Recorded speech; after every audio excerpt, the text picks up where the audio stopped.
Sono più di 9.000 gli alunni che sono ritornati sui banchi e ovviamente siamo andati simbolicamente con il sindaco a salutare i bambini di alcune scuole e il messaggio è sicuramente, sinceramente, un augurio di un buon anno scolastico e auguro a tutti come ho detto un po' andando di persona, auguro a tutti di avere il gusto di imparare, il piacere di imparare e anche il gusto di stare insieme, di fare un lavoro di squadra con i propri compagni. Devo fare un ringraziamento doveroso alle insegnanti perché dovunque vado nelle nostre scuole trovo degli insegnanti motivati, pieni di entusiasmo, che tengono la scuola con cura anche nei piccoli particolari, e le dirigenti scolastiche che ci hanno accompagnato stamattina anche piene di voglia di ricominciare e trasmettere questa passione è importante. Io credo che i nostri bambini meritano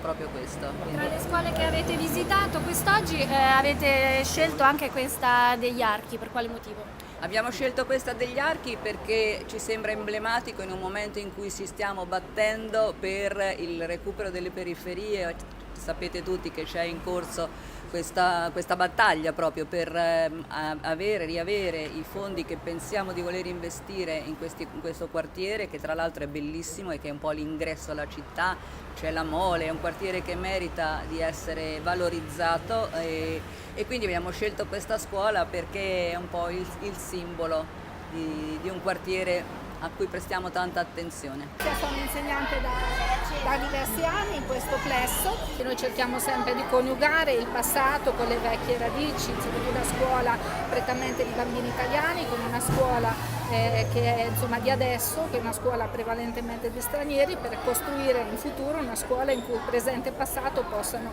coniugarsi insieme.